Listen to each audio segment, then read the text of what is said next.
COVID hurting Africa wildlife and tourism. In East Africa, where wildlife is the source of tourist revenues, several measures are underway to protect wildlife in this part of Africa. The World Wildlife Fund (WWF) estimates the illegal wildlife trade to be worth about $20 billion a year. Gorilla conservation in Rwanda is considered a key approach to safeguard tourism that had turned this African country into the best and upmarket holiday destination on the African continent. Countries in East Africa marked World Wildlife Day while observing the falling numbers of Africa wildlife species driven by various causes ranging from poaching, diseases, rising trade on illegal wildlife products, habitat destruction, the effects of climate change, and yes, COVID-19. The World Wildlife Fund (WWF) estimates the illegal wildlife trade to be worth about $20 billion a year. Africa is the most affected continent, losing its elephants, rhinos, and now pangolin, which are trafficked from Africa. Africa's iconic wildlife species are illegally commercialized by an increasingly sophisticated poaching syndicates of gangs of wildlife criminals from Southeast Asia, where wild animal products predominantly fetch higher prices.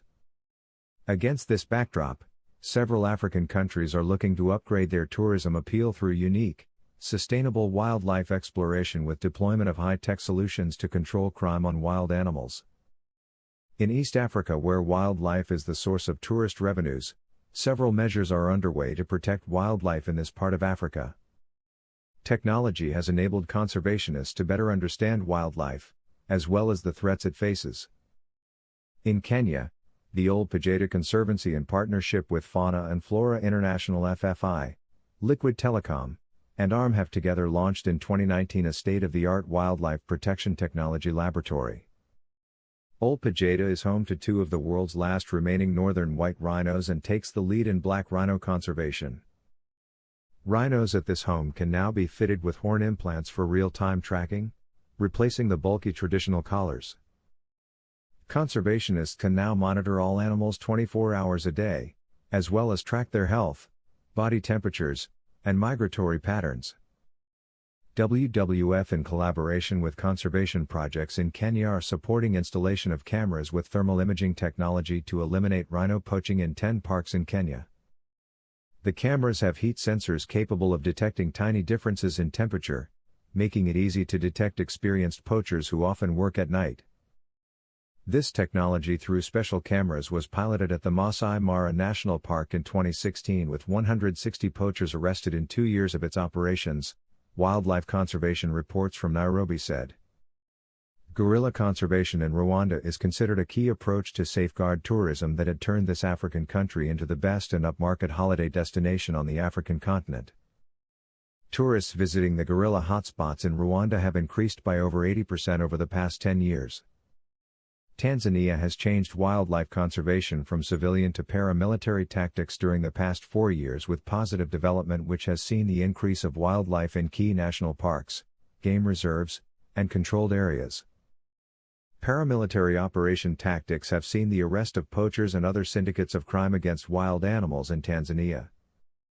Recognizing the potential on wildlife conservation for development of tourism in Africa, Polar Tourism, in conjunction with the African Tourism Board (ATB), held a virtual discussion on January 24 of this year to discuss and then share views aimed at spearheading wildlife conservation in Africa.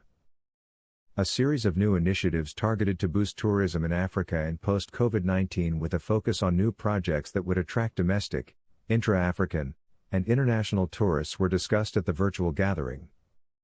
Former Tourism Minister of Zimbabwe, Dr. Walter Mzimbi, said in his virtual presentation that wildlife crime, particularly poaching and trafficking of wild animals products in all forms, have pushed a number of animal species into the endangered category, with some onto the nearing extinction or extinct lists. Dr. Mzimbi said the negative impact of poaching and trafficking in wildlife not only affects the growth of wildlife-based tourism but also the sustainability and viability of game farming, costs to parks and nature reserve owners of protecting wildlife, and on the hospitality industry as a key beneficiary of wildlife management across Africa. Transnational cooperation and breaking the international syndicates is key to look at when dealing with poaching to safeguard tourism sustainability, which is anchored by wildlife in Africa, Dr. Mzimbi noted in his discussion.